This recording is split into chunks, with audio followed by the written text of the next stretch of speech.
All right, Peter, here we are at another episode of Flipping Houses for Rookies. No, not another episode. Oh, no. Another episode, 219 episodes. We're going for the marathon, brother, the marathon. Marathon. Bill, Bill, when does it end? What? How many are there? 218. Maybe it'll end next week. You never know. Hey, if we strike it rich, we're getting a boat and moving out. Yeah, we'll have to get a satellite Wi-Fi connection. I can see it now. Straight to the beach. Episode 219 is called, ready for this, Peter? You're going to like this. You're going to like this. SWAT tactics for converting suspects into prospects and making deals quickly and easily advanced. What, converting suspects to prospects? Oh. Right. Advanced. Now, Well, ready for this? It would be advanced if you can get a suspect to be a prospect. So you ready for this? Yeah. SWAT means suspect wants a transaction. Nice. When did you come up with that? About 4:30 this morning, rolling in bed? No, yesterday when I wrote the podcast. SWAT means suspect wants a transaction. And the most valuable but highest undeveloped muscle for most creative real estate investors is converting suspects into prospects the first 15 minutes of meeting the seller. That is the most underdeveloped skill in the industry. End of story. Wait a minute. Hey, Bill, did I inspire you to do this when that lady called me and left a voicemail? I'm suspicious. I don't believe this. And 10 minutes later, I had her laughing on the phone. Did I inspire you? You didn't. I had already thought of it the week before, but you are right. That did happen. Yeah, I talked to her last night, and she gave me all her data. And what do we do next? I'm not sure it's a deal, but she's very, very cooperative and very nice. Thank you. Have you a nice night, Peter. I'll talk to you later. Talk to your partner and call me back. Thank you. Why do you not think it's a deal? I don't see too much of a value play in it. That's my job. Yeah, so I want to know. Stop! You're getting me excited here. We won't be doing a podcast. We'll be talking about this damn deal. So stop. I got you. Stop. Hey, this is real life, folks. I mean, this stuff real. It was last night. This is real. We're not making stuff up. All right, even worse. So let me back up here a little bit. You diverted us yet again, Peter. But wasn't it exciting? And the Stop talking. Hello, let me finish. And the most valuable but highest underdeveloped muscle for most creative real estate investors is converting suspects into prospects the first 15 minutes of meeting the seller. Even worse, many creative real estate investors think they have to be salesy or even have years of experience to create and use this skill. When the truth be told, it could be the simplest part of your career to learn if you listen to this entire podcast and hear the core basics that are now setting new and effective standards in this often confused industry. So if you are looking for an edge to make more of your leads to convert into massive profitable deals, sit back, sip your coffee, and take lots of notes, because I am going to pull back the curtain and show you stuff that will make your mind flip. You like that? Flip more than ever. And this advanced talk will help quantum leap the newbie or the pro, only because I have never heard this with other real estate gurus actually talk about it, never mind try to teach it. So get comfortable and let's go. Okay, now you can talk, Peter. Quantum leap. You could tell your stories. No, it's okay. Good morning, Jessica. Good morning, Reg. On Facebook, if you if you're listening to me right now, you can, which means you're live. Reg says he's got his coffee ready. So if you're listening to me live right now, we are these days streaming on Facebook, which we've been doing for a long time, but I have new software and I can see you easier than I ever could before. And I don't have Emma here. I can do it all myself, so I don't have to have a translator. So if you have any questions during the podcast, you can put them in the Facebook chat or comment section. And as long as I see it pop up and we can handle it, then we'll answer the question. Or you can go to YouTube. We are live streaming on YouTube. We're also live streaming on Twitter, but I'm not quite sure how that's working these days. I know that we're live streaming there, but I don't go there very much. I have to check it out. And if you need any help, you can go to flippinghousesforrookies.com/support, or just go to flippinghousesforrookies.com. Top right-hand side, it says support. Okay. Also, make sure you subscribe to wherever you're listening to us so that you know what we're doing when new things come up. And make sure you leave us a review. If you go to flippinghousesforrookies.com and you scroll down, the podcasts are there. And right underneath the podcasts where they're listed, there is a review button, and you can give us reviews there. Or you can give us testimonials right on the page that says proof it works. And that's flippinghousesforrookies.com, proof it works. Last thing I got to say, just to get all the housework out of the way, if you're listening to us or watching on the phone, if you go into the description of the podcast, you will see there's a link there, and it will take you to our free stuff page. So click on that link, and there's over 25 documents, videos,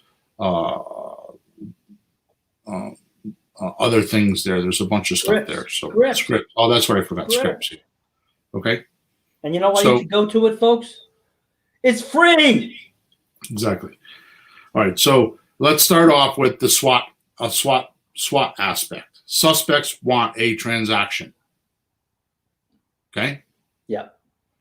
The only reason why you aren't giving them a transaction is because you did something wrong. Okay. Now, I'm going to go off script here for a second. The only reason why a suspect does not convert to a prospect is because they don't feel like what you are offering them has value to them. Mm-hmm. So obviously, if you have a person that has a house worth $200,000 and they're asking for $200,000 and they want their $200,000 in 30 days, you may not want to convert that person. But the truth is what they want is $200,000 in 30 days, and you can convert them into a deal if you wanted to give them $200,000 in 30 days. Mm. So the only reason why, and we're going to talk about this the whole podcast, the only reason why they don't convert from a suspect to a prospect, and suspect means that they're not ready to do something, prospect means they are ready to do something, right? The other reason why they don't convert is because they feel like you're not giving them what they want. Is that clear, Peter? That makes sense. You know, you walk in the restaurant. We went once, and my wife ordered a hamburger and say it comes with this and this and this on it. She goes, I don't want that on it. Well, that's how the chef does it, but I don't want it that way. Well, that's how we do it. We don't change. Goodbye, and we left. You know, right. Seriously, how hard is that? Just give me the damn hamburger.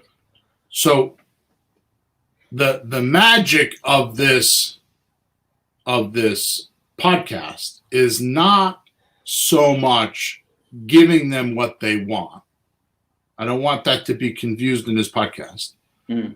What I want you to understand is you need to figure out quickly and easily what it is that they want so you can decide whether you're going to give it to them or not.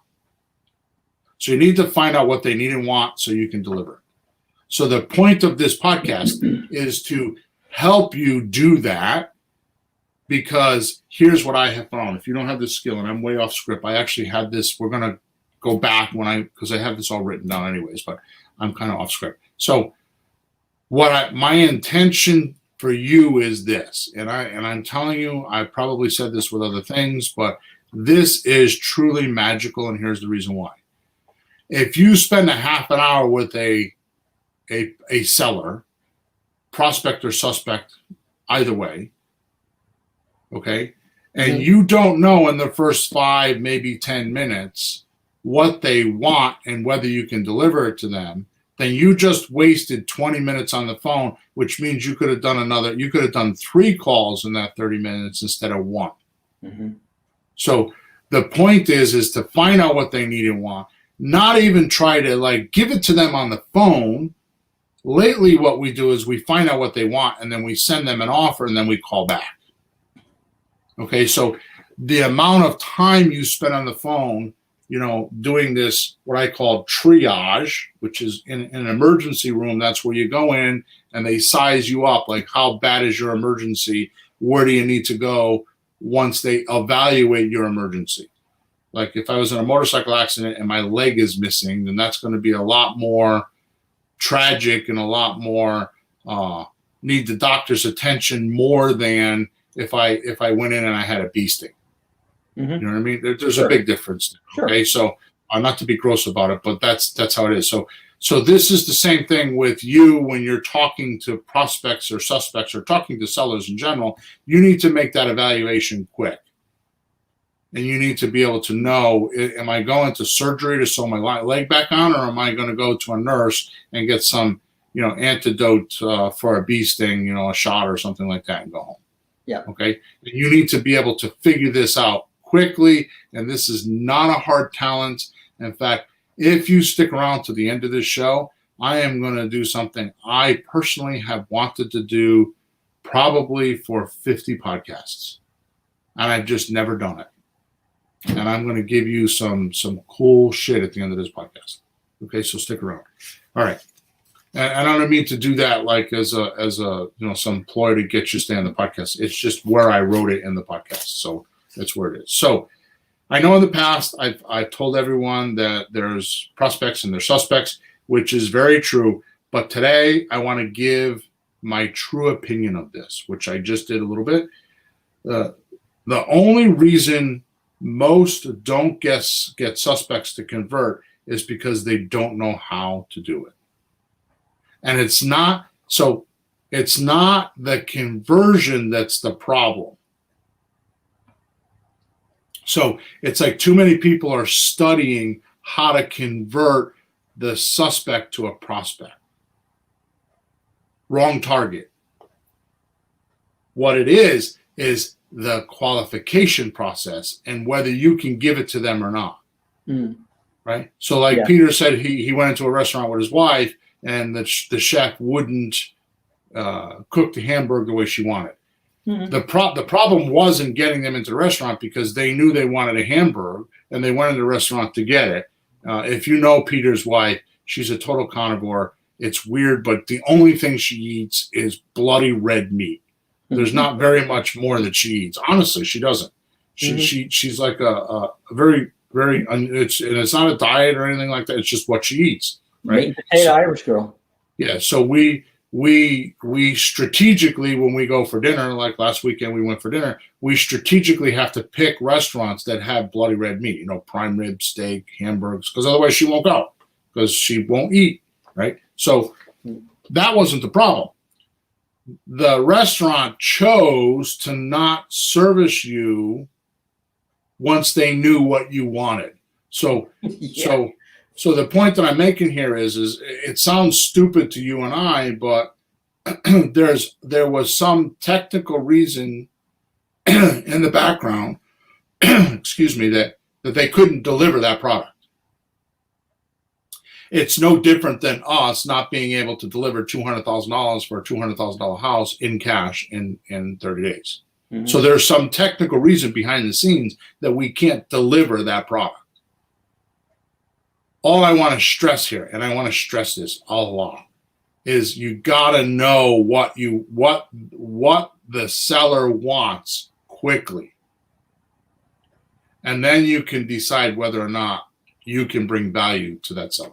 And once you figure that out, your life changes because it's just the way you deal with prospects and suspects is completely amazing. This is the preempt of being a reluctant buyer.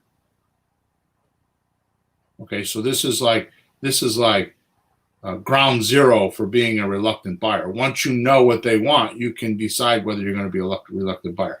So I covered this in last night's meetup, which, by the way, was phenomenal. The meetup I thought was phenomenal. I mean, I haven't gone to see much feedback.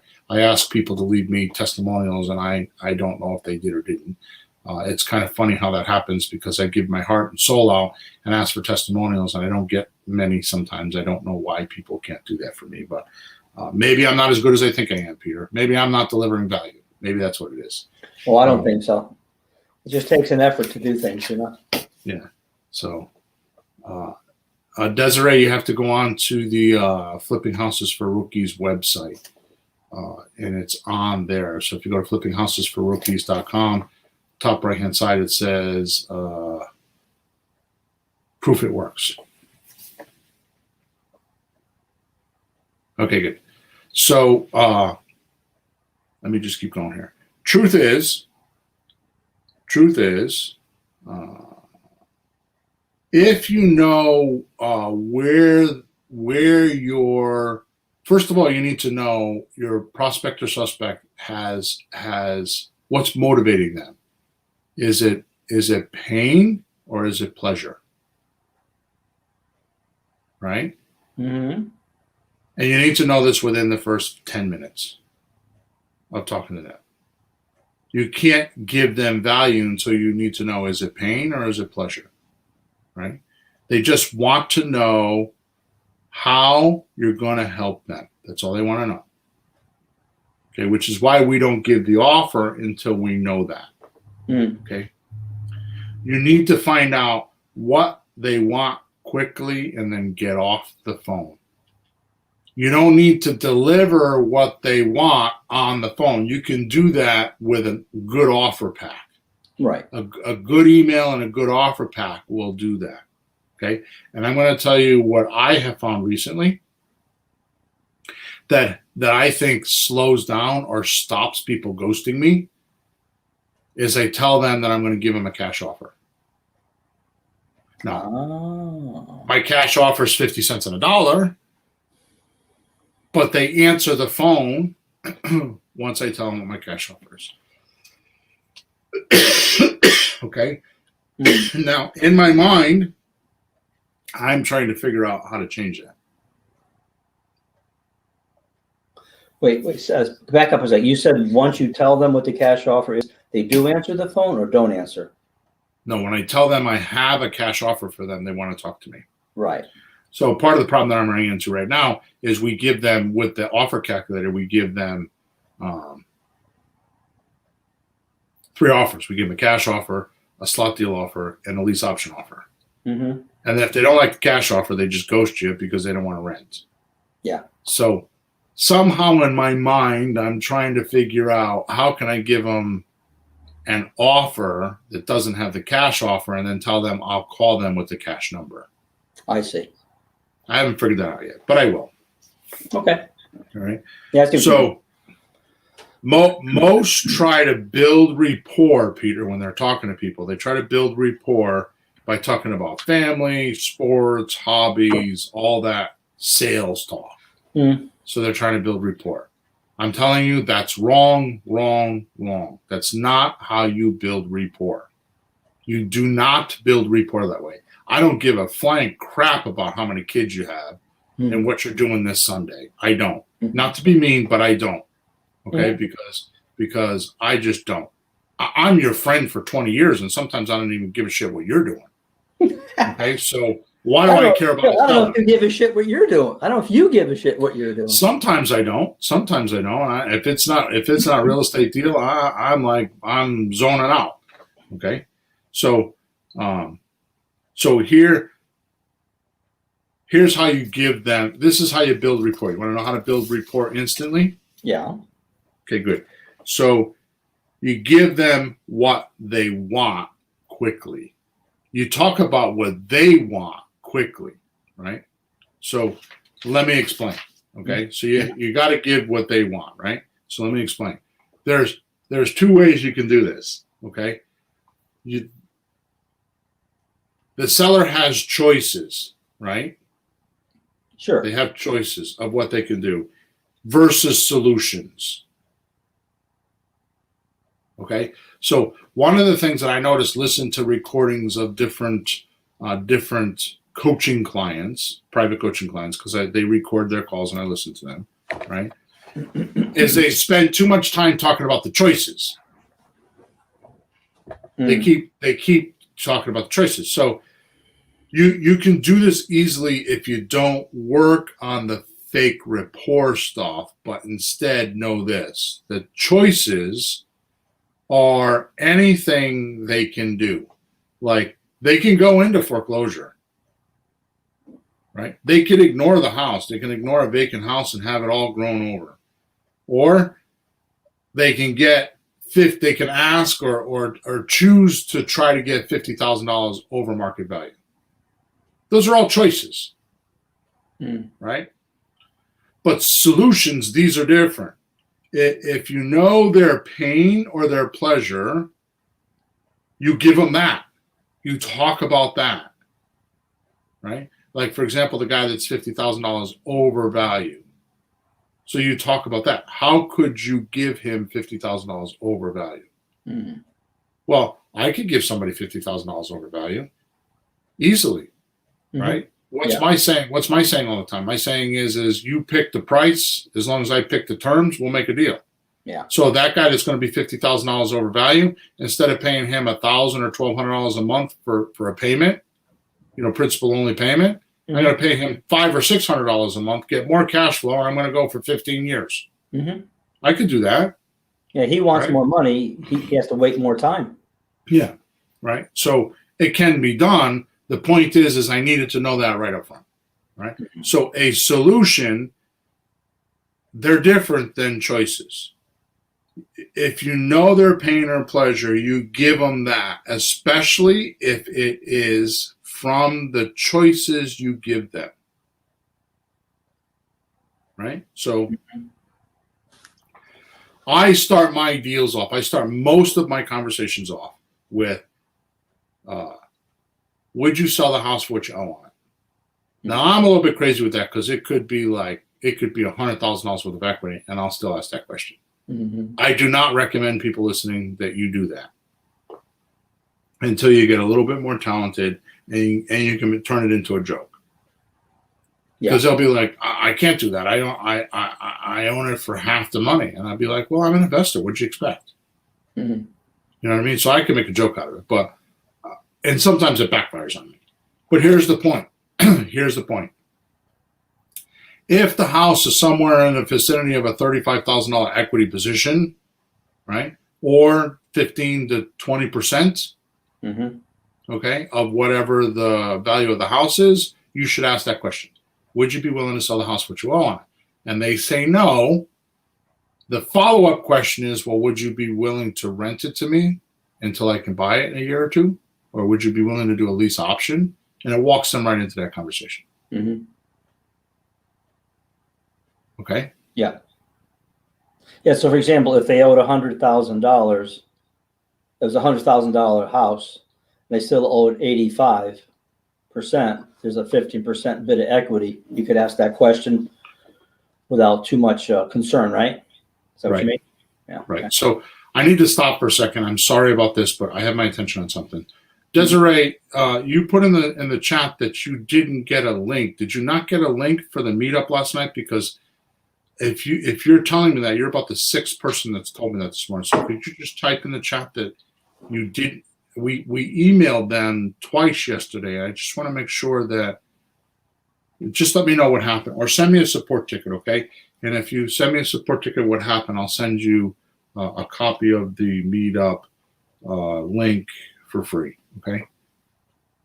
So no wonder why my attendance was low last night. Thank you, Desiree. I had over 100 people sign up for last night's meetup. Imagine that? Yeah. Really? Yeah. Whoa. So some people weren't getting the email, the link, huh? I don't know what's going on. And Emma's arguing with me, telling me that she's got it figured out. So I'm going to tell you right now, I made a decision this morning. Emma's off the case. She got fired from that job because too many people not getting a link doesn't work for me. So I'll go figure that out. So, all right. So let's go back. So choices are anything they can do. Thank you, Desiree.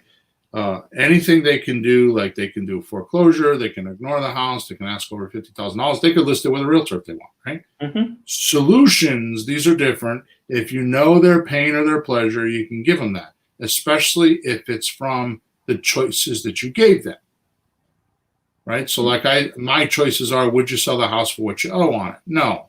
Okay, would you be willing to do a lease option? I don't know. And then those are choices. I'm giving them choices, right? So so some of the choices they can have is they can do a deep discount and get their money now. So if they want all their money now, they can get a deep discount, which by the way, I think a deep discount is between 25 and 30% or more. Okay. So it's just less money. Or they could do a rent to own and get more money, or they could do owner financing and even get more money. Right? It's just when they're going to get the money that makes a difference. Okay. Yeah. So most important, you need to give them value conveyance, Peter. You need to give them value conveyance. Does that make sense? Explain that a little more. Value conveyance. I never heard you use those two connected like that, but can you just say a little more about it? So what do the words mean? Well, value is just something that is extra for them, and conveyance is giving it to them. There you go. Okay. Right? Okay. This is where you convey the value of working with you and your solutions that they don't have from anyone else. Mm-hmm. Just you. Mm-hmm. Now, I'm going to talk about that, and I'm going to come back to that, okay? Value conveyance. Mm-hmm. But here's how you can portray or build or create value quickly. Okay.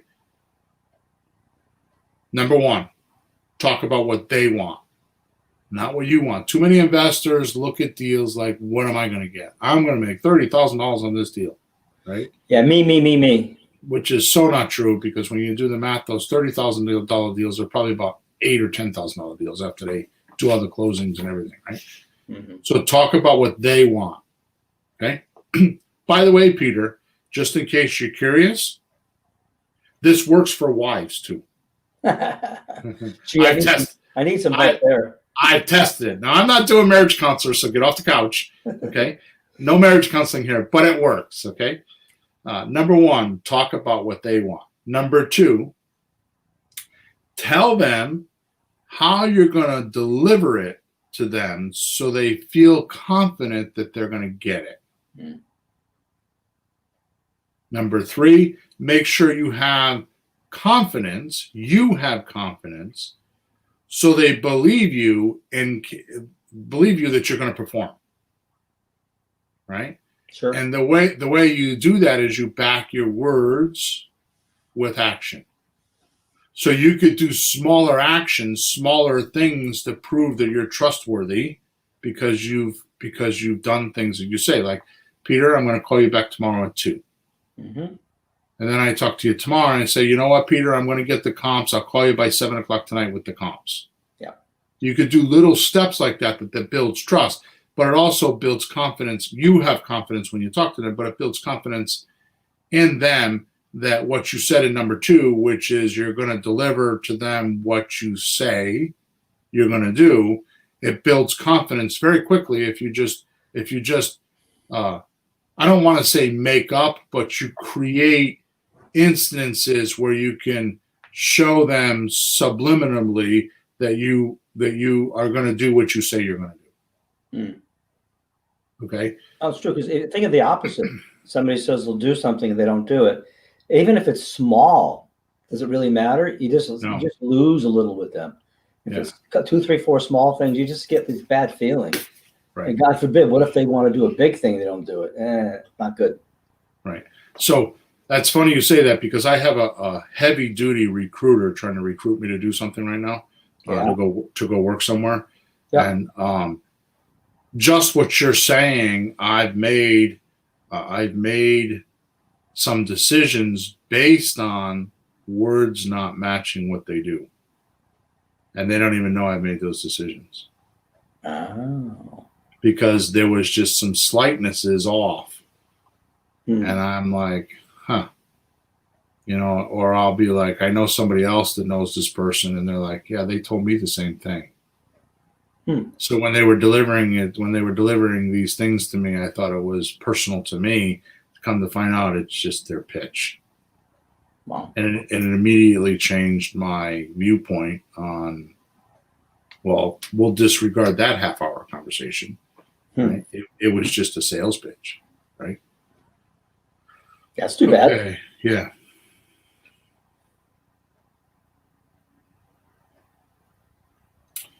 Interesting. So thank you guys. Johnny was telling me that he only got his app through. He got his link through WhatsApp. Can you do this? Reggie wants to know if you can do this on your own house. Absolutely.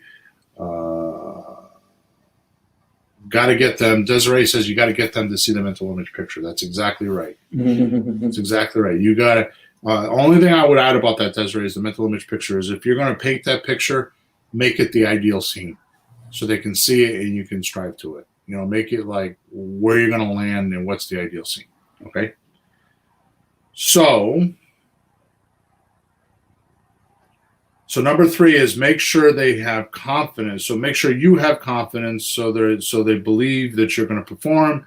Back your words with actions. That builds trust fast. Number 4, and I feel like we scattered this, so I'm going to go back to number 1. So number 1 is talk about what they want. Number 2 is then tell them how you're going to deliver it, so they do have confidence in you and you can deliver. Number 3, make sure you can have confidence. You have confidence, so they believe you can perform and back your actions with words, so it builds trust. And number 4, what they need to know about you. And a lot of new people worry about this. What do they need to know about you? Not things like you've been in business for 20 years, you're a music teacher, you're a educational trainer. They don't need to know those things, Peter. People don't care about that. Okay. What they do want to know, they don't need to know how much money's in your bank account. They don't need to know about your credit. They don't need to know any of that. What they do need to know is that you have connections with investors with money and can close quickly.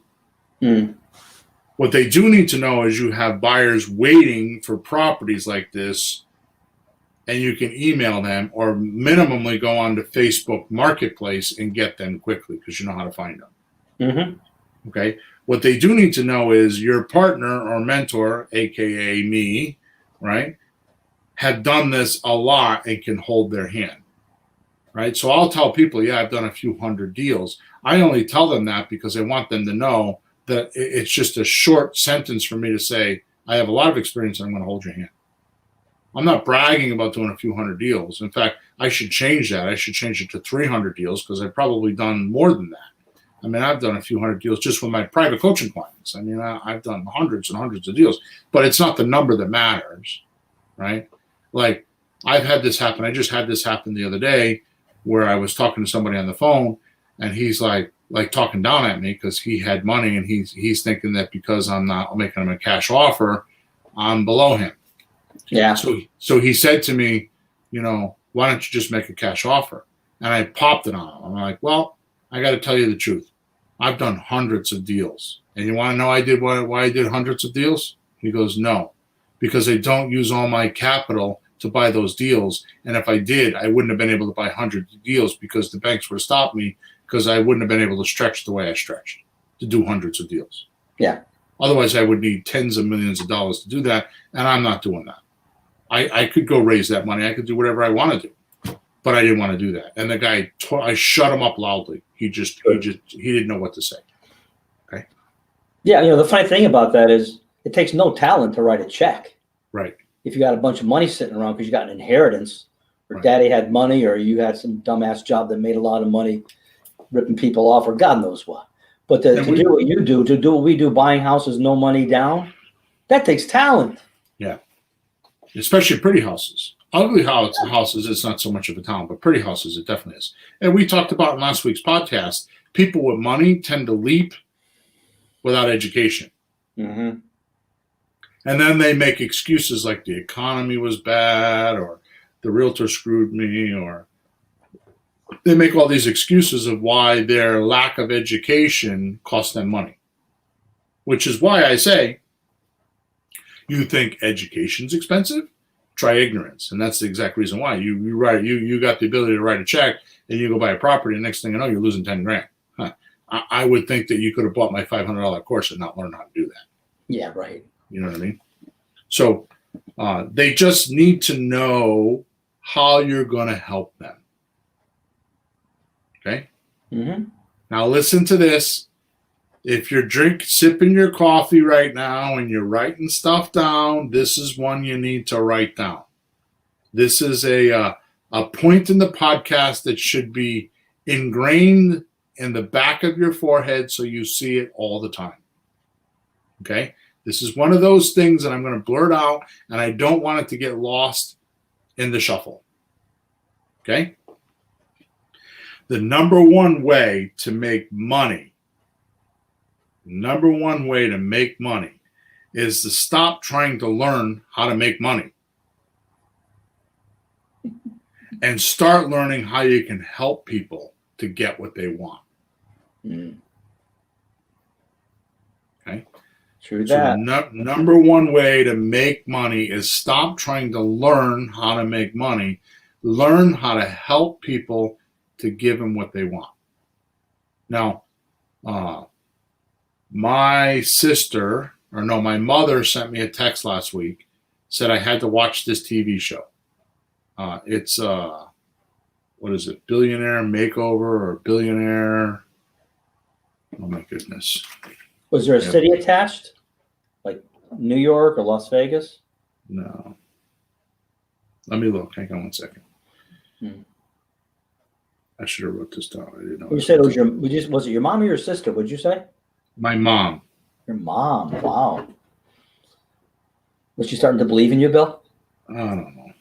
I don't know. Undercover Billionaire. Wow. I was at my daughter's one and we turned it on. It's on Discovery. So I had a huge epiphany about this. It was like, I don't even know how it just happened. Mm-hmm. I watched probably 20 minutes of this show. That's all I watched. And so the gist of the show is he's a billionaire. He's got all this money. He's got a loan company. They loan money.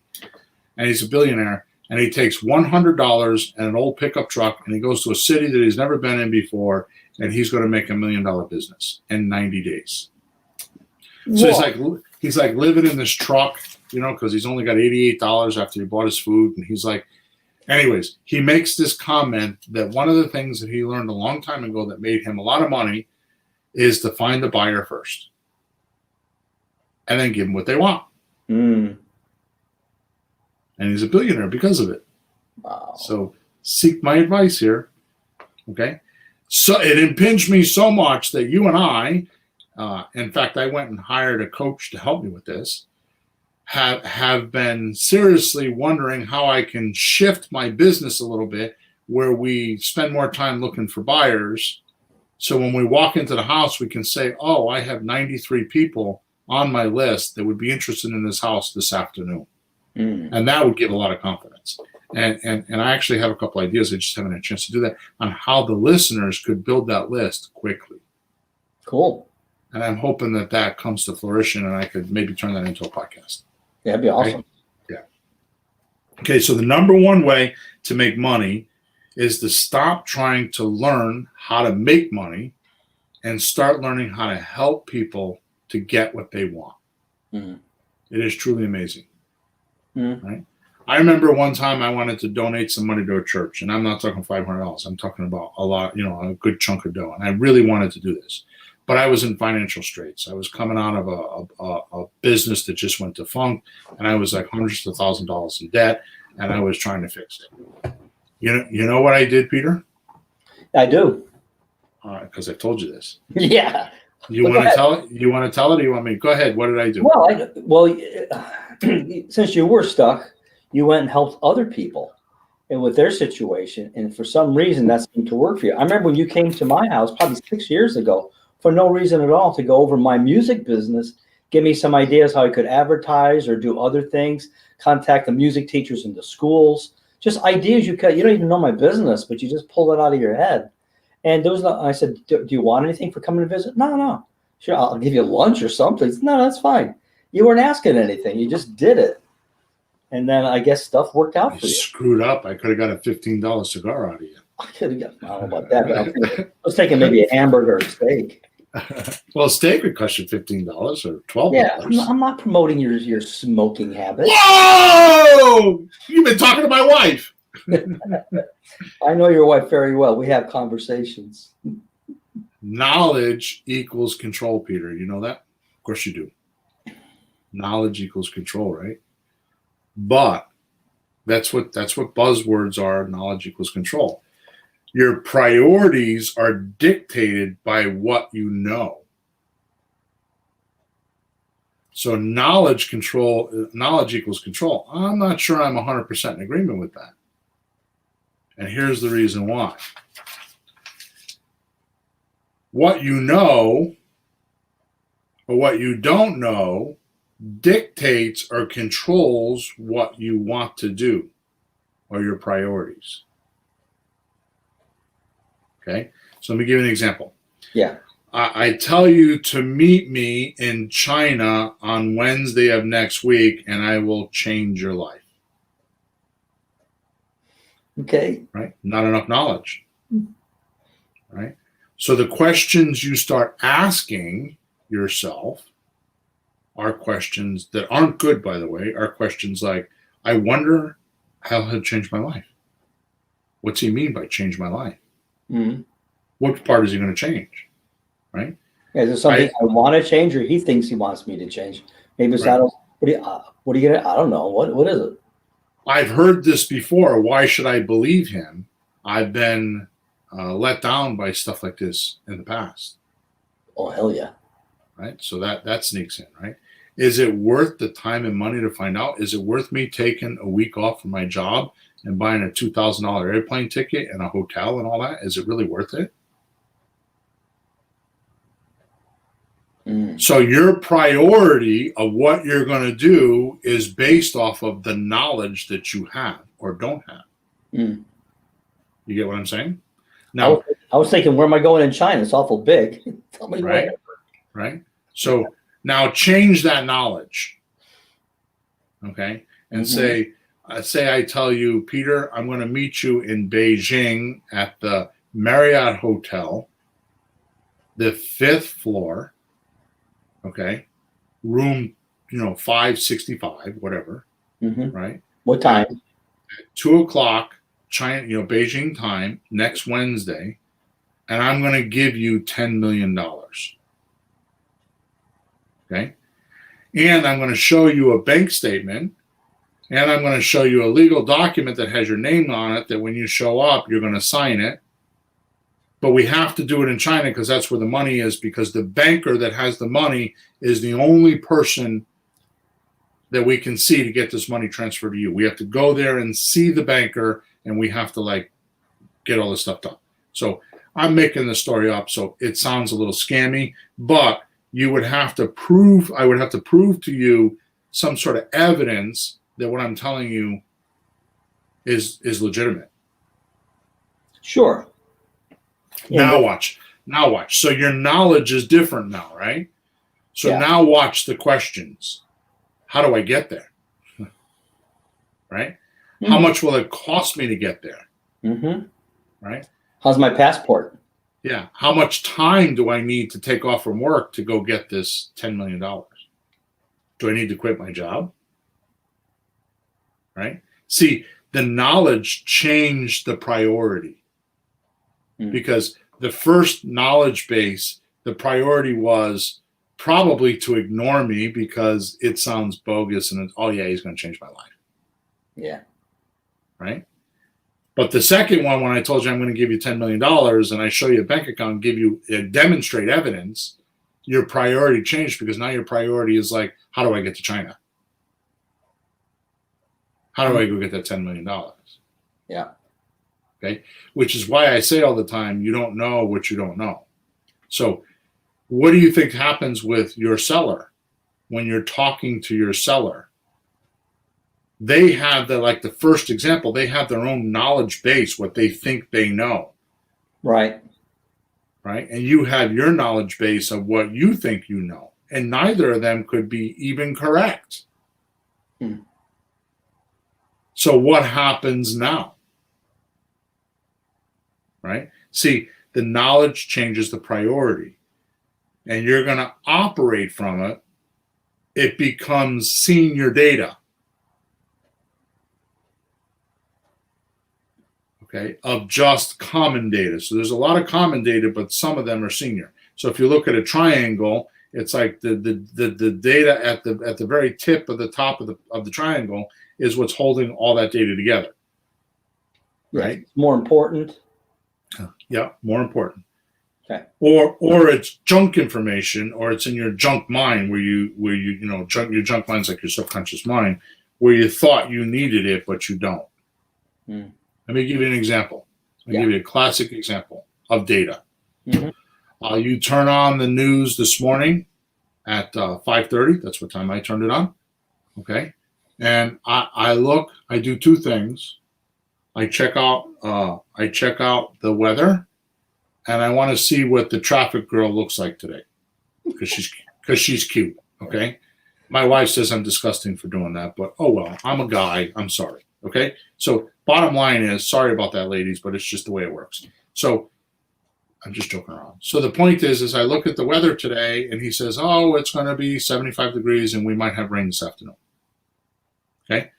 Is that priority information for me? Only because I want to know how to dress today. Other than that, it's not senior data, right? It's just data. Right? Blah, blah, blah, blah. Right. But if you're a landscaper or a painter, you need to know if it's going to rain on the house, you can't paint it today. That would come. Yeah. But I was thinking a little bit more severe than that. Suppose today there was going to be a hurricane. How would that data become senior? Well, damn, I might lose my house today. I might end up having to move because I got 3 feet of water in my house and I can't live there. Yep. That became a senior data. It's not just regular information that I absorb. It's like there's a priority now. Right. So do you see how the data changes the priority? Yeah. So here's my question. Not for you, well, for you, but many other people. How do you qualify information anyway?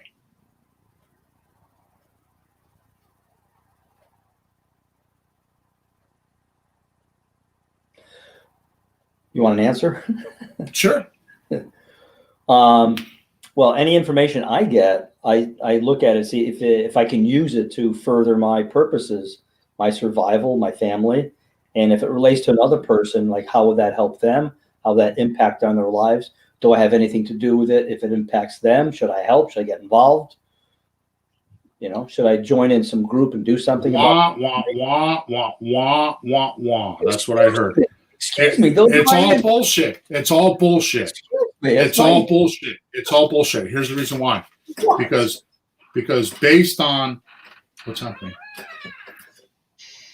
based on your knowledge of your past, you can't make good qualifying data. Because if you've never made money in the past, or you've never been successful in the past, how could you make decisions based on being successful in the future? You've never done it. Yeah. You don't know what it's like. You have knowledge that's not successful. So everything you just said is just you bullshitting yourself, thinking that you're doing something good. All these other people, you're going to do this. It's a wish list. It's not worth making decisions on. Now, I don't disagree with you planting it there and saying, I'm going to head towards that goal. I'm going to get that thing. But I'm not talking about goal setting here. I'm talking about qualifying data. If you have information, you're going to decide what information to follow and what information not to follow. based on your past experiences. And if they haven't been good past experiences, how are you going to make a good decision? So I suggest what you do, and I'm not telling this to you, and I'm sorry for if I invalidated you, but it proved the point. Okay, we'll deal with that later. Well, I hope it makes for good podcast fodder. Yeah. Fodder. Oh my God, you're getting even with me now. Okay. So think of it this way. Instead of just relying on yourself and your thoughts, because you always think you're right. Every human being always thinks they're right. You have to, or you'll die. You need to, Right? You need to be right. You're going to be wrong, and wrong isn't good. So you think you're right, and you don't want to be wrong. I mean, that's just the way the human mind works. So everybody thinks they're right. Okay. Yep. If you could take a third eye, or you could step back from that thought that I'm always right and humble yourself a little bit, you might want to take a look at some demonstration, some good demonstration, or statistics, or see with your own eyes how something travels. Now, I'm a little bit nervous on saying that because I got to tell you, the other day I sat down for lunch and I had the National Geographic channel on. And I don't watch much TV, guys. It just so happens that these last couple things I'm talking about were TV shows. And I watched a TV show on National Geographic where they talk about the correlation between what you see and what you hear. And they have tests that say your hearing is selected based on what you're seeing. It was fascinating. So you believe what you see, and you hear what you think you're seeing. So your hearing is tainted towards what you're seeing. And they had, it was a half-hour show, or maybe it was an hour, but I watched it for half an hour. They had test after test after test that proved this. So much so that I was fascinated with when they make these animated TV shows, how they make the noises in the background. Yeah. So because you can't see them making the noises, and you see the cartoon with, like, one of them was, they were showing about, it was raining hamburgers and how they made the splat noises of the hamburgers hitting the ground. When you watch the cartoon, it sounds like the hamburger splatting. But when you saw how they made the sound, was actually wet rags, and they were throwing them on the floor. Yeah. Totally different picture. Yeah.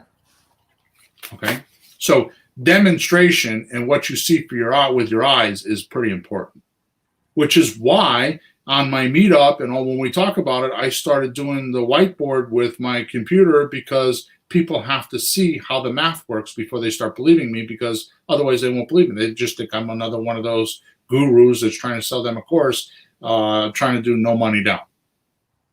And I'm probably the furthest thing from that ever.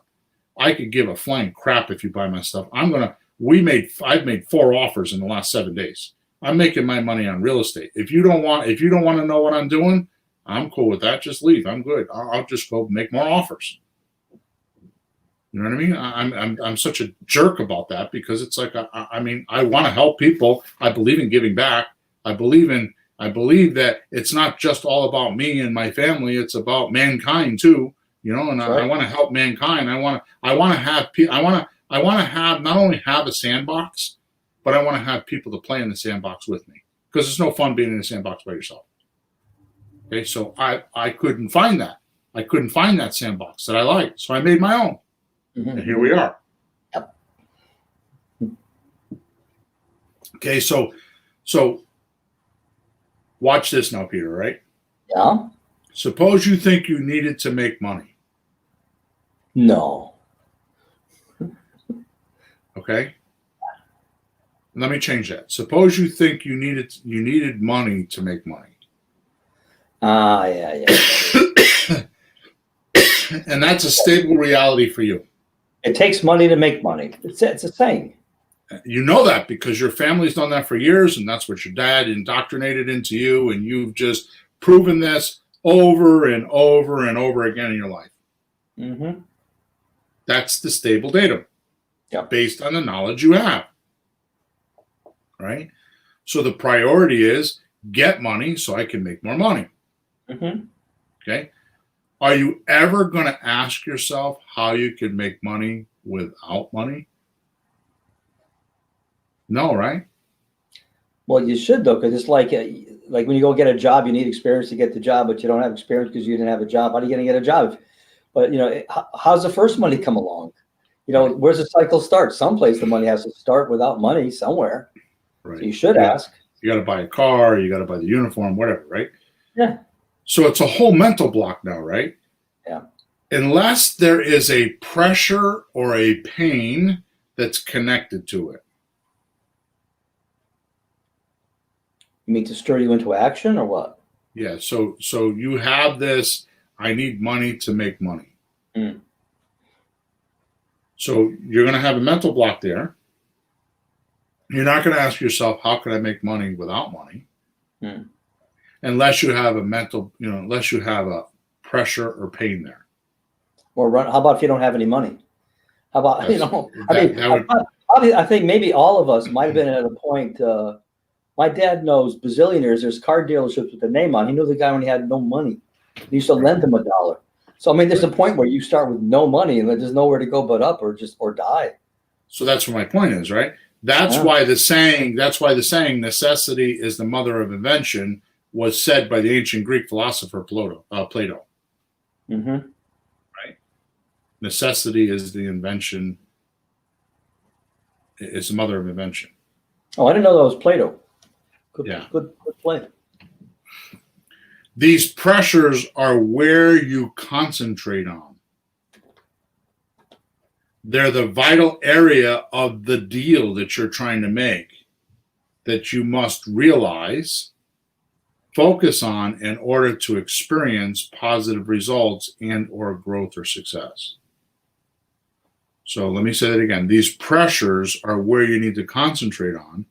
They are the vital area of the deal that you must realize quickly, focus on in order to experience positive results and overgrowth and success.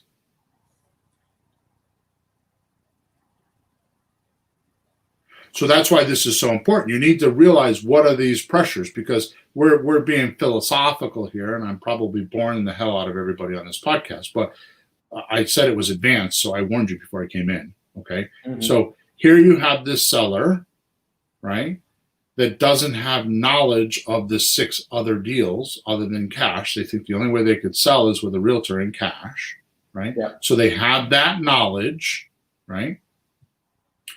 Their priority is based on that knowledge. So their priority is to just get cash because it's the only thing they know, because they haven't been taught any other way. Their priority is to just get cash because they haven't been taught how much it's going to cost them to sell.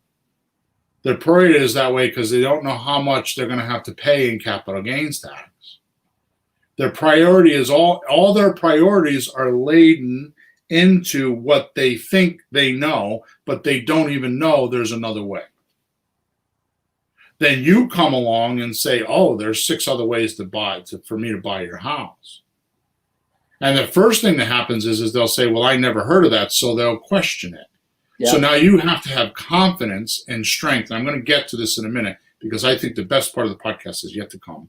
So you need to overcome that because you have confidence, and you can demonstrate to them mathematically and with other things like maybe testimonials or other ideas, which, by the way, the book that I wrote a book for sellers explaining how we buy houses, and I am going to blatantly, overtly sell that book with the rights of the book. So that means I've written the book, I put my name on my version, but eventually when I get around to selling it, you're going to be able to buy the label rights, the public label rights, and put your name on the book so you can hand it to your seller, and now you have credibility because you wrote a book on how to buy houses.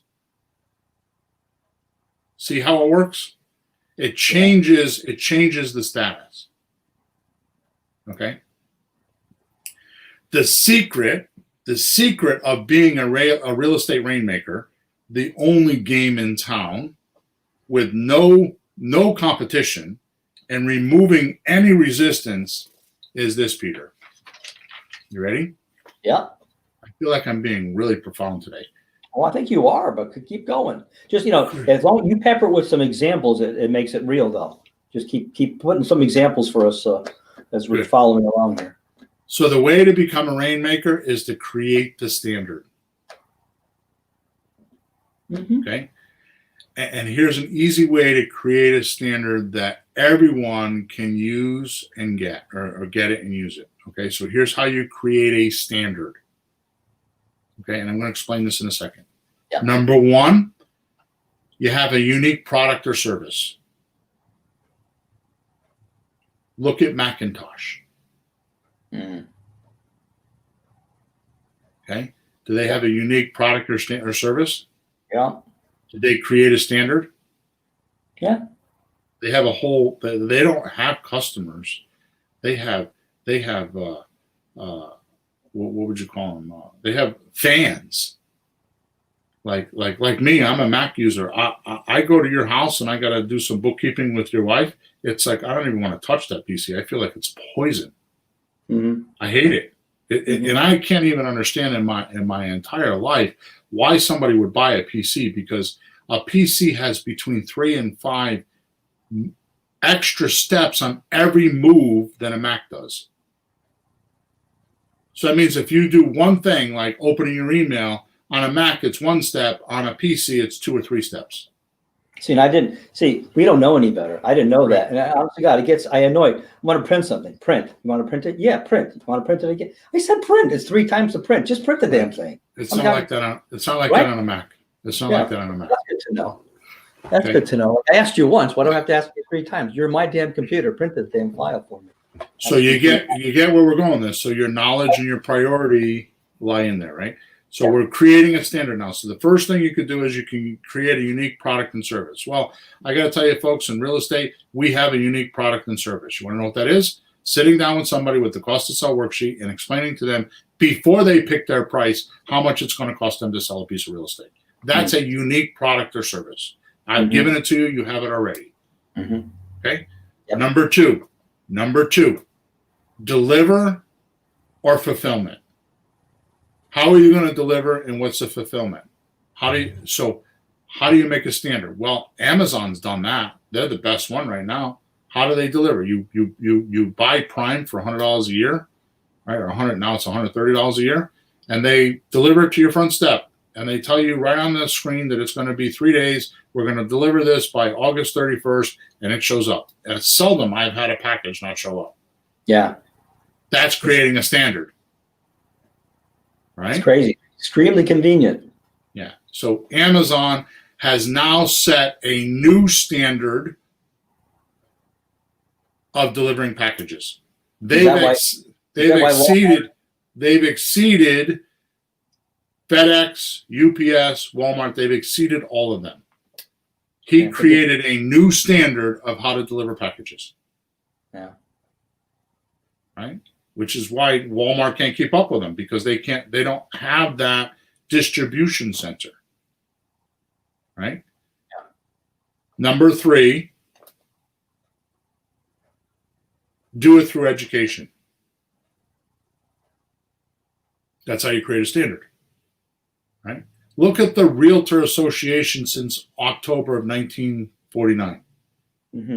They indoctrinated their people. This is how you do it. To become a realtor, you have to go to realtor school and you have to pass their test so that they know that you're doing it the way they want it done. Right? You go to my school and you learn how to do creative real estate the way I've done it. Okay? So as far as I'm concerned, we have all 3 of these. We have a unique product or service. We know how to deliver or fulfill it, and we know how to educate people. Okay? Now add passion to it. That's the difference between you and me and everybody else, is the passion. Yeah. And it becomes contagious. The more passion you add to it, the more contagious. Look at me. How many people do I have following me? I mean, last I checked, I talked to 7,000 or 8,000 people a week. Okay? And I'm looking to do more. Okay? Yep. why do those people listen to me? It's my passion. You can hear it. Even when I'm talking about the governor of Connecticut that I've had a few texts and emails about, it's not as bad as I make it sound. It's just in the moment I make him sound like he's a knucklehead. And sometimes he is, but that's his position. You know what I mean? It's just how it is. Okay. Add some passion and it becomes contagious. This takes you from mediocre to not just another investor in your area and being the rainmaker that everybody wants. Okay. And I believe the materials we use and teach here at Flipping Houses for Rookies, like the LTV, the 7 deal offer strategy, is a great start for your standards. Unless you know and listen to me, the seller won't know he or she has this many choices. Okay? And a great gauge, okay, so before I go on, the other thing I have to say is, why would you want to create a standard? Why is this important? Why am I talking about this? Because you want to make an offer to the seller that he or she is going to use every other offer to compare to. Yours is going to be the staple because it makes the most amount of sense because you're giving him what or her what they want. Yeah. So now what they're going to do is they're going to go out and get other offers to see if they can get more of what they want or get a better deal. Yeah. You created the standard that they're going to compare all the other offers to make sure that they aren't going to get a better deal somewhere else. And they're going to always come back to you because you're giving them what they want because of the stuff we talked about earlier. And you figured out right away whether it's a pain or pleasure, and you're offering them exactly what's needed and wanted. And they're like, wonder if I can get a better deal somewhere else. Because that's just their nature. Oh, yeah. That's their personality trait. One offer, that's one is. Now, your offer became the standard. You have a unique product or service. Your fulfillment is the way they want it, and you've educated them on how it could be. So you just hit all 3 of the ways you can make a standard with one offer, right? Like we made an offer to the guy out in where were we the other day? The Bristol house. Yeah. Right. So yeah. How many people made him offers like we did? We did a finance offer. We did a cash offer. We did, you hold the money for a year offer. So he's going to compare those numbers and those offers to everybody else that comes in. Now, we could get beat out because instead of somebody giving him 88 or 90,000, they'll give him 100,000 in cash. Mm-hmm. But he used our offer as the standard to compare to. He wouldn't know that the $100,000 was good until we gave him our offer. Right. Yeah. So this whole podcast is all about figuring that out in the first 10 or 15 minutes you talk to somebody. Because when you do that and you deliver value, what they want, and you do these things subliminally, or you do these things naturally in a 10-minute conversation, you convert suspects into prospects. Is this making sense? Or am I too off in left field? It does, because you're not the only one making an offer. I mean, right. I have people I'm talking to. We're not the only ones there because they're looking for buyers, and there's other people involved. And you're smart at feeling like something we can do that's maybe going to be better than the other guy coming around. Like, hey, we can close really quick, cash. Within a week of getting the deed or whatever, we'll close. And then, maybe get someone else with a higher offer. But maybe, if they'll close. Like I have a friend right now, he's got this offer from guys for last Friday, and piece of paper says $1,000 deposit. We didn't even get the $1,000. And they're like behind now. Oh, we couldn't do this because he's not even getting his money. So what good is a piece of paper if they don't perform? We will pay. And worse than that, we talked to him yesterday to find out that they've now communicated. They haven't communicated him in a month, and now he's sending texts like, "Are you okay there? You need to answer a text or something. You all right?" Who? You? Me? No. Yeah. I got my coffee. Oh, there's nobody else I'm talking to, so it has to be you, Peter. Come on. Well, yeah, you have Reggie's there and Oh, Desiree's yeah. Okay. I got it. Yeah. Anyways, we talked to this guy yesterday, and he's got a contract that says that he's supposed to have $1,000 deposit, which he doesn't have. But they finally communicated with him a day or so ago and saying, "Oh, because of COVID, when our underwriter was sick, and we need more time." So not only does he not have a deal legally, but he's willing to extend it because why? Because they're giving him $171,000 on a house that if he didn't take this money, he would have to come out of his pocket 20 or 25 grand. Yep. So they've got him hooked because why? The value that they're giving him matches what he wants. And he's waiting for it. And he's got a completely bogus deal that he knows may or may not come to fruition, but he's willing to wait on the slight chance that they'll deliver him a $171,000 check. Because why? Because they struck the chord of we'll give you 171 and he owes 165 or 164. And where my deal, he's got to come, I can't pay that much. These guys are making a mistake. They're from out of state. They haven't seen the house. They're funny.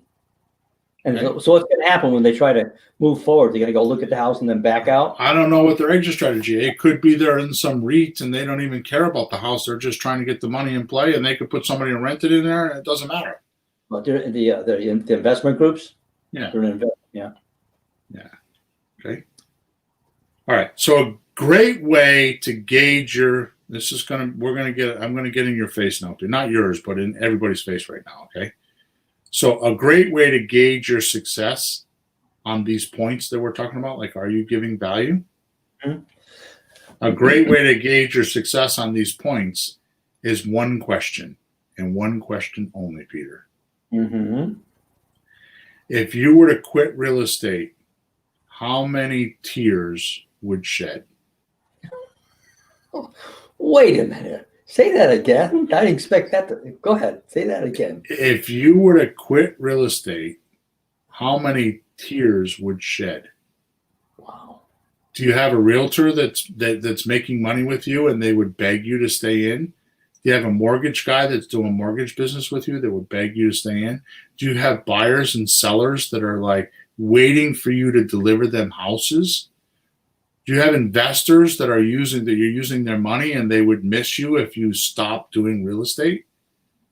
How many tears would shed? How many people would beg you to stay in real estate?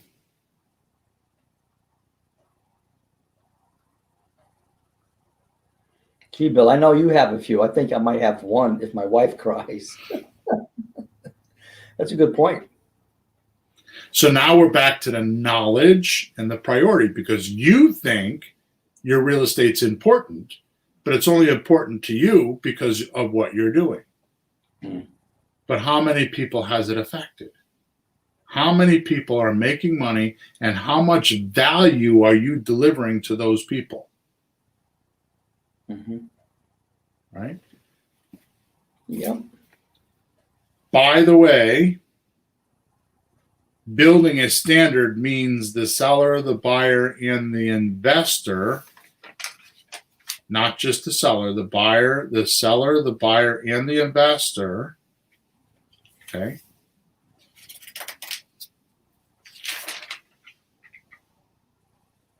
compare all their other choices to yours, like we talked about. So we're just talking about the seller. It's the investor too. Mm-hmm. I mean, Peter, and you were teasing me about this. How many people this week or this month or this quarter had their money guy call them up and say, "Hey, Bill, I've got $250,000 that I've got your name. I just moved some stuff around. I think he sold a piece of property. It came in, and he's like, I got $250,000, and it's got your name all over it." Yeah. And now I have the problem of going in and putting that money in play. I have about $300,000 or $400,000 worth of money right now that's sitting in bank accounts that has my name on it, and I got to figure out how to use it. Right? So if I were to stop doing real estate, what would that investor want to do with me. Well, he wish you were still doing it. He tried to convince me to stay in, right? Yeah. Why? Because he's making money. Yeah, but it's not just that. It's easy for him, and he's sure of it. You know, Right. he writes a check, and he knows his money's coming. Right. It's not a gamble. It's not a maybe. It's a definite because you do it over and over. Right. So this is not written down here. I'm going to go off on a little tangent here. This is the 80-20 rule, right? Mm-hmm. If you're 20%, if 20% of what you do is hardcore on delivering value, what do you think is going to happen? Well, that's going to make your 80% of what you make. The guy that called me up and says he's got a few $100,000 to give to me. He'll find some more. Okay. Think of it this way. Do I have a relationship with him on how to make money? No. Yeah. No. I have a relationship on how I can help him. Hmm. He's got money. He can go anywhere to give it to anybody. He doesn't need to give it to me. Why does he want to give it to me? Yeah, why does he pick you? You just said it a few minutes ago, because I help him. I make it easy for him. I help him with his problems. I talk to him about other things. I'm constantly helping him. I've become a friend because I always help him. Because he's not just a money guy to me. Right. He's actually become a friend. Right? He started out as a coaching client, believe it or not. Sure. And I helped him with, he had a lifelong dream of taking a year off and doing some stuff, and I helped him with that. Mm-hmm. He sailed the boat around. Yeah. Right. So I concentrate on helping people. And you guys know, you're on my email list. We do this podcast every week just to help people. Yeah. Right. And it will come. I don't concentrate on making money. I pay attention to money and I pay attention to the deal when it's time, but it's not just all about money with me. It's not like how can I sell everybody on this podcast one of my courses, which is why they're not 30 minutes long like some of the other guys. Right. Which is also the reason why I don't have, every week I don't have a different person I'm interviewing that's talking about their product. Mm-hmm. Right? Okay. Let's close up with my big fat promise at the beginning. Let's close up with talking about poker. Okay. Okay. Poker, the card game, poker. Yeah. There's this thing in poker called a telltale. Okay. Which means someone has revealed or indicated or tipped another off that something's going on or could be going on. Yeah, something with his hand, a good hand, a bad hand. It's usually a visual sign of something else going on, but it doesn't have to be visual. In poker, it's usually visual. So telltales are things like he moves his glasses, he itches his ear, he shifts in the seat, but there's things that happen with his body usually that tell a good poker player that's paying attention that something's good or bad. Yeah. Okay. Now, I can't teach this, but I can tell you about it. Let's rephrase that. I don't want to teach this, but I can tell you about it. The core skill of any great investor is having the ability to observe or perceive this one often hidden or slight behavior. So you're talking to a seller and they have some sort of a body motion or some sort of a question or something that's a little bit different is a telltale. Mm-hmm. And most don't even know the telltales live, that they exist, right? I have examples, but I'm going to give you an off-the-cuff example. Somebody laughs when they get nervous. Yeah. I have a music student, when he misses a note, he coughs. Every time. He did it once. I bet he does it in life when he's talking to people and something happens and something gets messed up, I bet he coughs every time. Coughs. Okay. So where? So here's what I want to do to end off. Instead of talking about it and trying to teach it to you, just let me give you some examples that I use. Okay. Yeah. So number one, the telltale is this. They say, I don't want to use a realtor. That's a telltale. Okay. Which means they owe too much. And they don't want to pay fees. Right? They don't want to pay fees. That's what it is. They don't want to pay fees. Yeah. Or B, it's too long of a runway for their selling concerns, like their objective. Yeah. Right? Or C, time is an issue. They have a deadline, and they don't trust the realtor could hit it. Those are so the telltale is, I don't want to use a realtor. Right. One of those things or more, it doesn't have to be just those things, but those are some of the common things that I've run into that are underneath so that you can like dig into or pay attention to figure out what the pain is. It's a telltale, just like in poker. Yeah. Okay. Here's another one. Okay. Sorry, my VA is texting me. Here's another one. I need to walk away with 20 grand.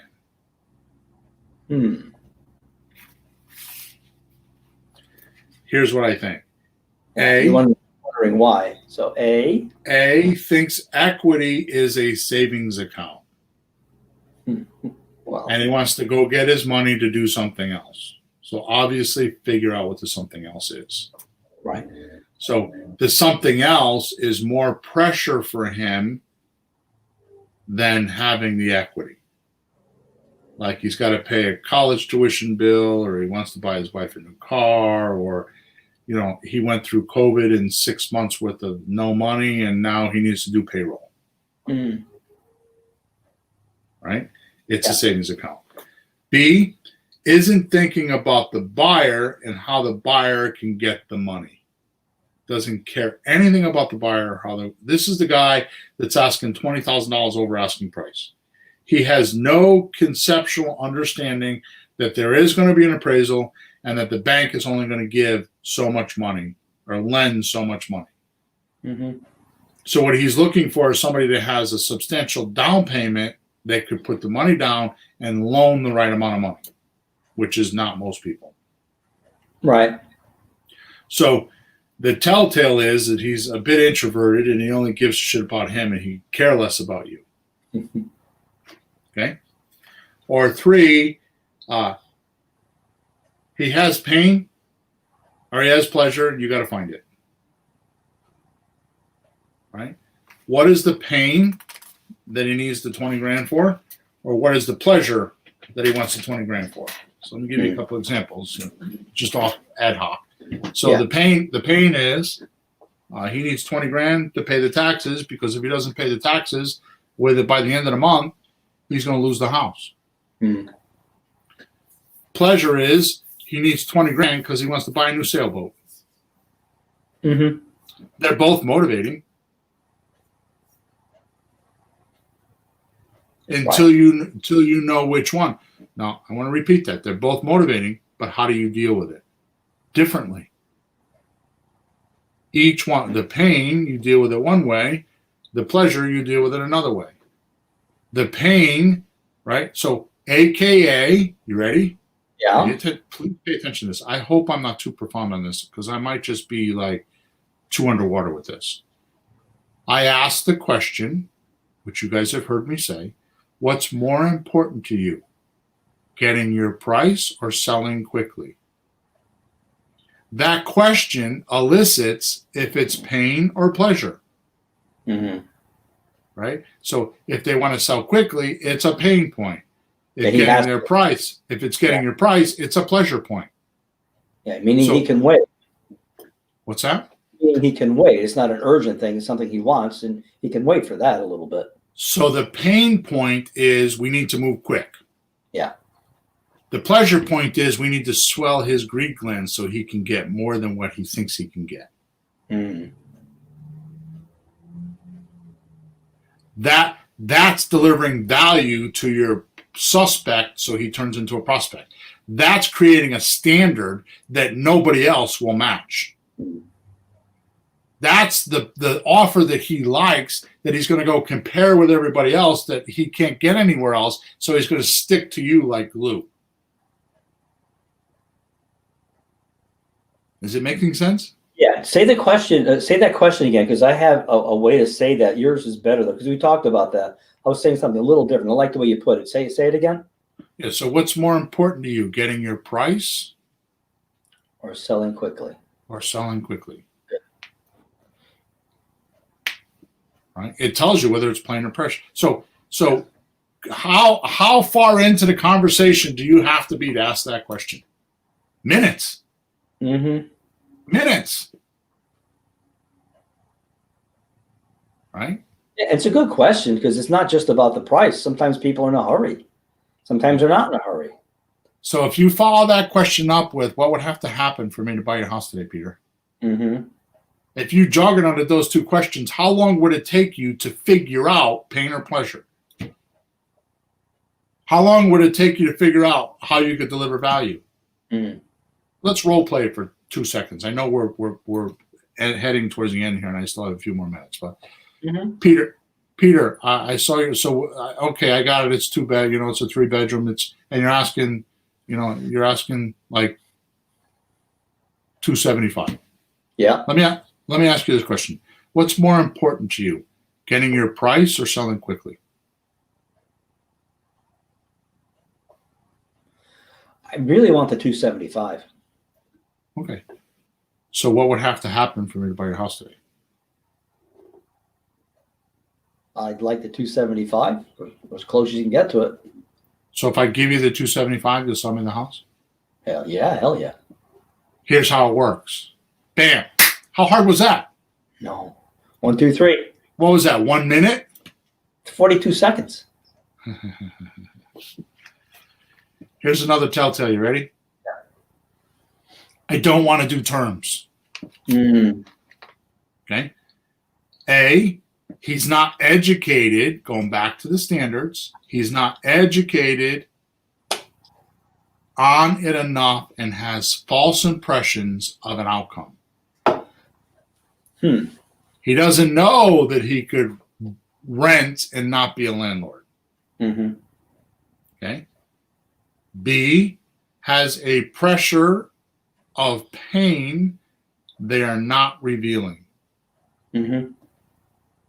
C, worried about possible damage or no payment because of grandma's story. Yeah.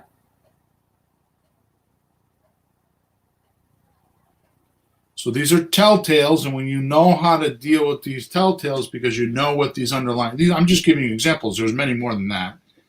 But when somebody says, I don't want to do terms, that's a telltale. You stop and you ask questions. You dig in at that point. You put your attention on that until you get that figured out, because you cannot deliver value until you find out what's going on with why he says, I don't want to do terms.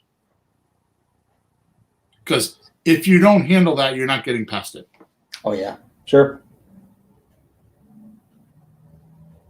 Right. So let's just role play real quick. Okay. So you tell me I don't want to do terms. Oh, no, I don't want to do terms. Okay. Have you heard of a time in the past where somebody did that and they didn't do so well with it? Well, I used to rent, and I just don't like being a landlord. Okay. So what if you could rent and not have the landlord obligations? Would that be interesting to you? Yeah. How do you do that? So basically what happens is I'm going to stay in the deal and I'm going to take on the responsibilities of all the landlord obligations. Oh, really? So you keep collecting your money and I take on the landlord responsibilities. I put it in my system and we take care of all that. And what do you get out of it? It depends on the deal. It depends on how we do it, but I'm gonna make some monthly cash flow and I'm gonna get some equity. Not a lot, just a little bit. So I'm going to be like part owner in the deal. Okay. So all you got to do is share a little bit of the payment and some of the equity, and I do all the work. But here's the thing: equity is defined as how much money you bring to the closing table minus your expenses, right? Mm-hmm. So I'm going to give you, because I know I'm making you wait for your money, I'm going to give you a higher number of what I'm going to bring to the table when it's time than most others will. Yeah. So even though you're giving me a percentage of your equity and a percentage of your payment, I'm going to give you a higher number when we get to the end. So I'm actually the buyer is paying me, not you. Yep. Okay. Yep. See how simple that is? That's good. Yeah, that comes up. Could you write that down sometime? I think we all need that, because that's probably one of the most common objections. So I don't want to do terms. Screw you, you bunch of lazy bastards. I just recorded it on this podcast, so go listen to this podcast again and write it down yourself. Don't make me do all the work. Okay, Come on, Peter, you lazy bastards. Okay, Bill. I'm just sitting with my arms folded, huh? Number 4, a lag in an answer. A lag in an answer, or answers a question with a question, or gives you a no answer. So, Peter, why don't you give me an example of a no answer? So, Peter, how much do you owe on the house? Well, I've had it for a number of years, and I've paid it down some, but I still owe some. Okay. Did he answer the question? Oh, no. No, he gave me a no answer. Peter, now give me a correct answer. Peter, how much do you owe on the house? $130,000. He answered the question. The other answer didn't answer the question. Pay attention to that. Those are misdirectors. Yep. Just because somebody flaps their thumbs don't mean they're answering. They're talking, but they're not answering. But you know what your answer is. Just if you don't get it, just keep getting it. And the misdirector is they are trying to divert the conversation, usually because you're too close and they don't want to be found out. Right? Yeah. They want to take your attention away from where you are at that point because it's not where they want to be. It's making them uncomfortable. Okay? So this answer is a little bit technical, but it's a lag in an answer. So Peter, we're going to do 2 kinds of lags, okay? So one is just a hesitancy, and another one is going to be a communication lag. I mean, just like taking a long time to really get to the answer? Multiple answers that aren't no answer answers. Yeah. Okay. Okay, so the first one is, Peter, how much do you owe on your house?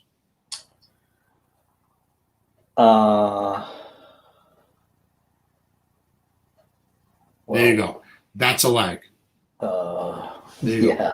So I'm trying to think, how do I not tell the guy? I don't want to tell him. You dig into that. Yeah, you dig into that. Okay, now let's do the other one, which is a no answer a couple times. So, Peter, how much do you owe on your house? Well, I've been paying it off for like 10 years. Okay, so how much do you owe? Originally, the mortgage was $170. Right. So how much do you owe? 170, 10 years. I'm down to 148. Okay, good. So that is also a lag that most people do not stick with. They get onto a misdirector. So let's do it again. Let's do it again the wrong way. So Peter, how much do you owe? Oh, I've been paying on the house for 10 years. Oh, okay. So that means you bought the house in what year? Well, 2010. Okay. And how much do you think you paid it down? About $15,000. Who has the mortgage? It's with the Deutsche Bank. How much interest do you pay? I'm at 4.25. Okay, so you see what happened was I said to him, Peter, how much do you owe? Yeah. He said, I forgot what you said. I've been paying for 10 years. So here's what happened: I stopped asking. I never got an answer to the question, and I went off on a whole bunch of other questions that didn't mean anything and didn't give me the answer, and I never got the answer to my question. Yeah, you need an amortization table to work that one out. Right? So when I did it the correct way, all I said was he said his answer, and then I asked the question again politely. And he didn't give me an answer, and I asked the question again politely until eventually he had to ask the question. That is a communication lag of its own. It's not just you didn't talk for a couple minutes. It was that you didn't answer the question directly. Yeah, if you think of it as an answer lag, it might be easier because just because somebody's talking doesn't mean they're communicating. They're saying things. Right. But if you think of it as an answer lag, that might help. Got to get my answer. Is that lagging? That's a good point, Peter. It's answer lag. And it's not really called that, but I thought I'd make up a name today. Answer lag.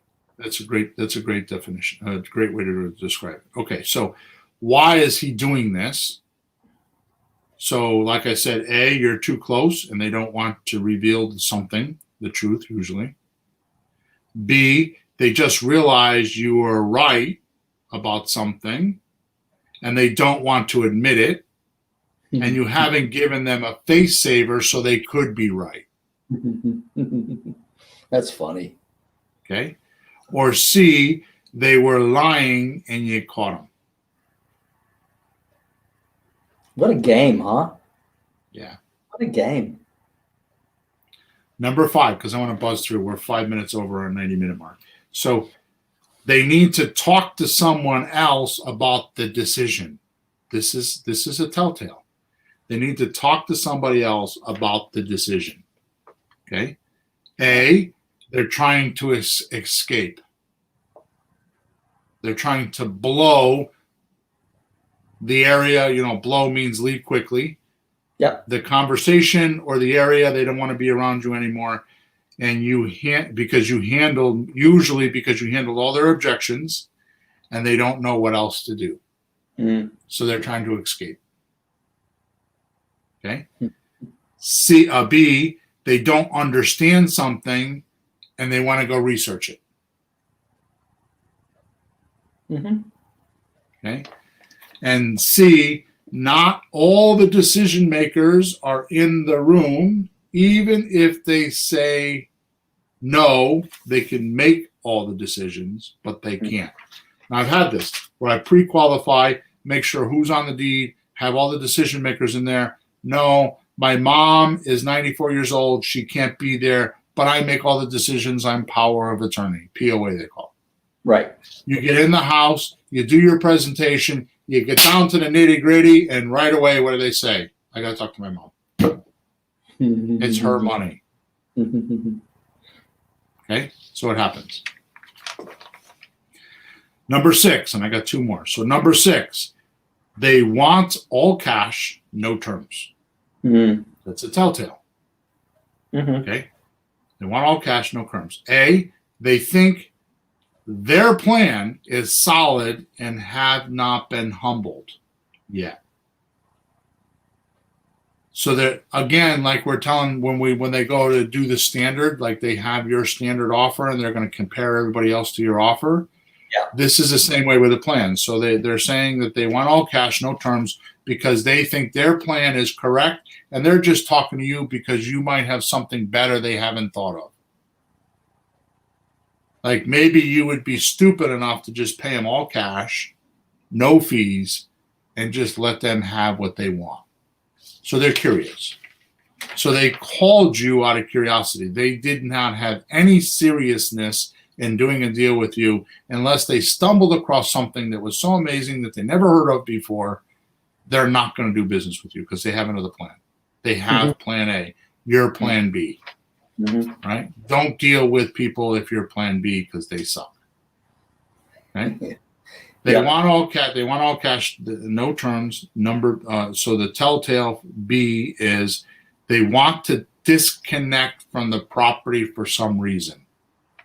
So they want all cash because something about the property. It's their brother. They're fighting with their wife. There's some property. They hate the property. They had bad experiences in there.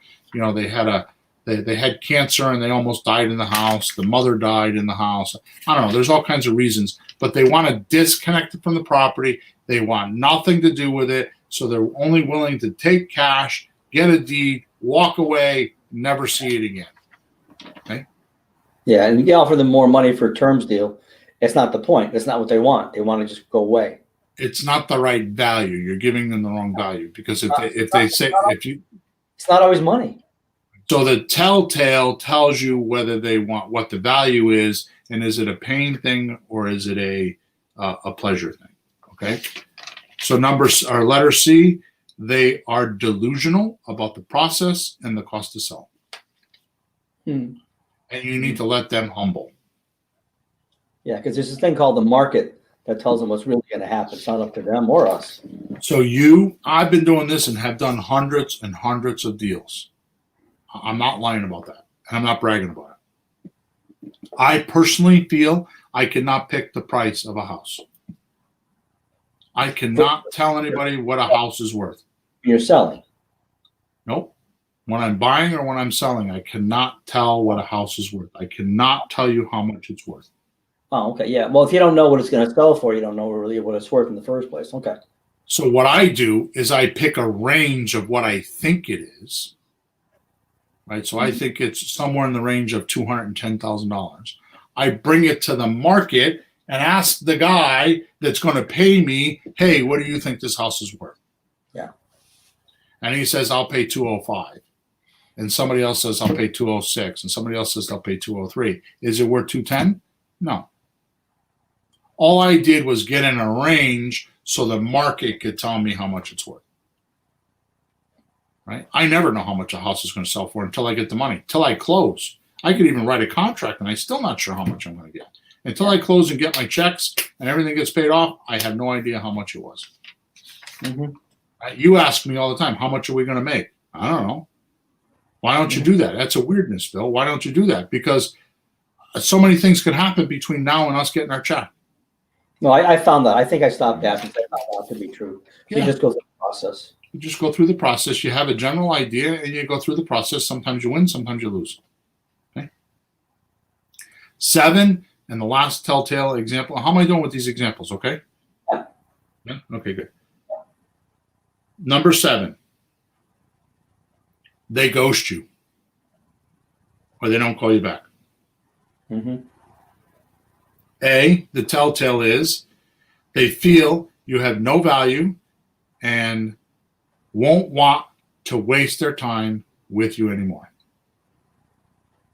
Okay? So at the sake of sounding perverted, you shot your load, man. When you talk to them, you shot your load. It's like it's all over. I'm sorry for being disgusting, but it's all over. The grand finale is over. They got from you what they wanted, which was what? The offer, and they don't like it. You think, now people pretend. Most people are pretenders. They have this social veneer that they'll pretend like, oh, yeah. Oh, yeah. No, it's a really good offer. I'll talk to my husband about it. I'll let you know. I really like it. They're pretenders. They're fake. They're actors. They belong in Hollywood. They're really good. They're really good. Most of them are really damn good. And then once they leave, they never talk to you again. They ignore you. That's because they got what they wanted, and the value, your evaluation of their value conveyance was not correct. Your evaluation of your value conveyance was not correct. One more time. Your evaluation of your value conveyance was not correct.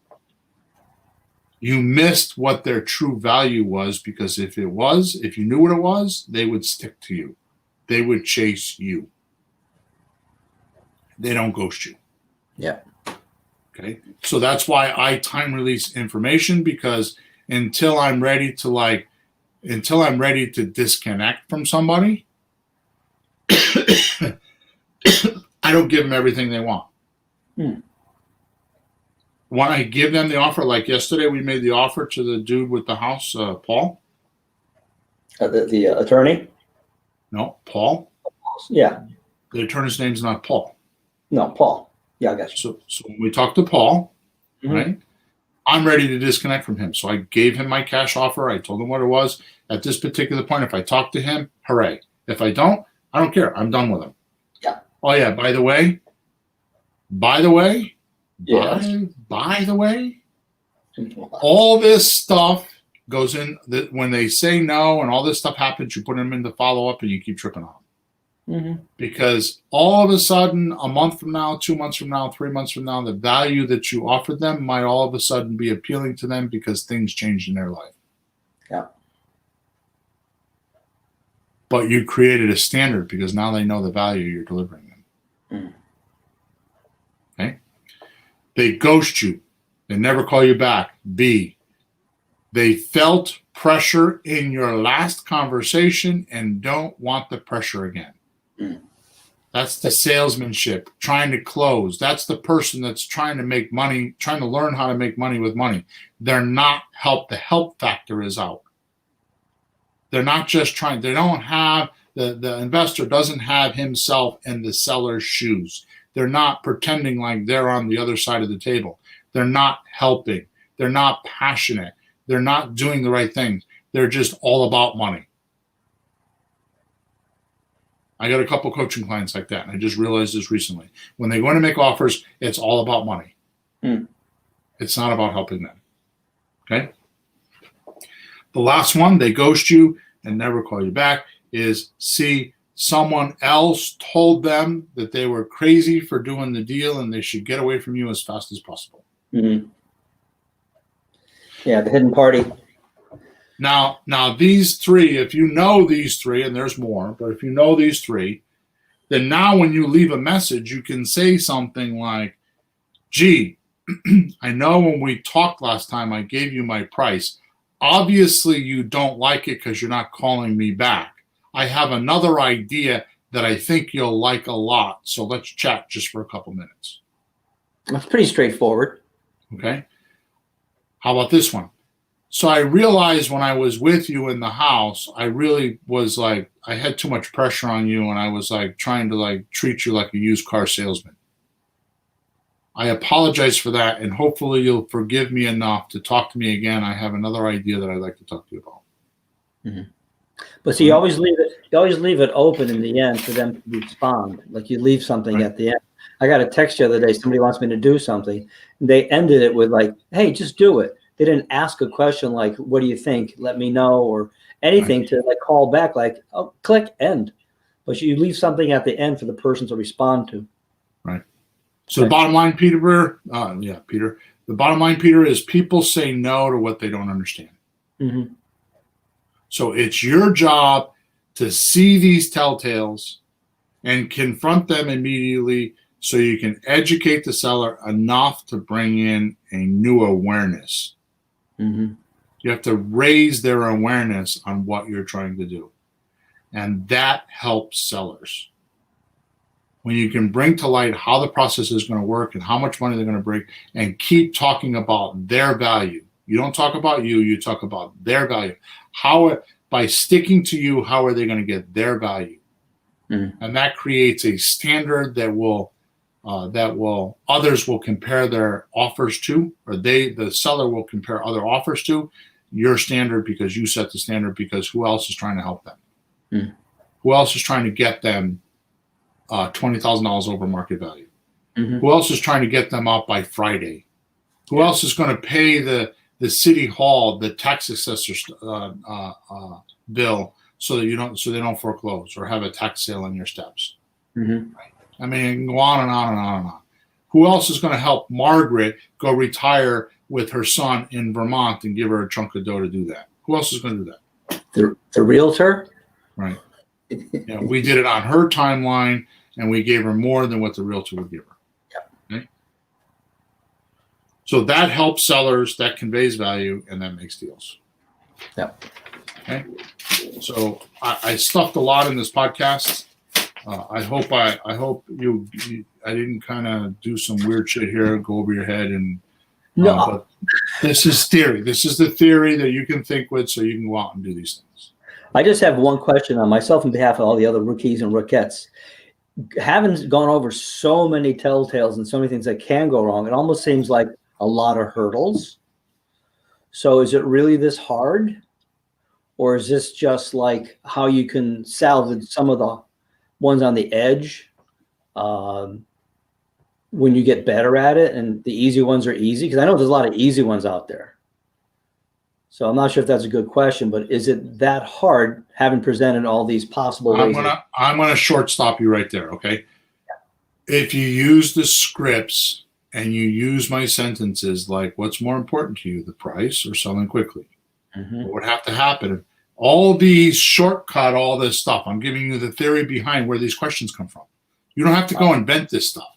Yeah. Just use what I'm teaching you. Use the questions. Use the scripts, and it will shortcut all this. Good. Yeah, that makes a lot of sense because, you know, you've done it so much that you have questions that just circumvent all this stuff, so it doesn't even have to come up. And I'm giving you the theory of why those questions work. So today we're just talking theory so you understand why they're there. I'm not telling you to study any different. I'm not even telling you this is hard. I'm telling you that I have figured this stuff out and I made it easy for you by giving you the questions. So I think just go get them. Just go get them. Yeah, I think I'll look at the scripts again and just notice how it solves those. And then just, you know, take the worry out of having to be really smart like you. Half smart would be okay. I don't feel like I'm smart, but I'm dumb enough to do thousands of offers to kind of start observing this stuff, and there you go. Yeah, you've gone through a learning curve for years and years and years, and someone like me who's a few years in, or someone who's like a few months in, it's like, oh my God, how am I going to be able to do this? Well, that's a great answer. The scripts. Yep. Perfect. Okay. They're powerful. I feel better now. Okay. Good. So we're going to go because we're yet again 20 minutes over the 90 minutes, which I don't want to do, but there we go. Make sure you scroll down in the description. You go get some free stuff. That's where the scripts are. Make sure you give me a review or give Peter and I a review, and make sure you subscribe to our channel. Okay. Thanks for being with us. Thanks all the guys, Desiree and Reg and Jessica and all of you that are on Facebook that send me in questions. Thanks for being on YouTube. I hope you check us out, Flipping Houses for Rookies. There's a lot of stuff there for you so you can get this thing going. I'm telling you, we're currently in September of 2020, and I think the next 18 months with everything going on with the pandemic and the election, the next 18 months is going to be the easiest time to get in real estate in history. So just keep connected to us, and we will help you with that. Okay? Over and out. Thanks again.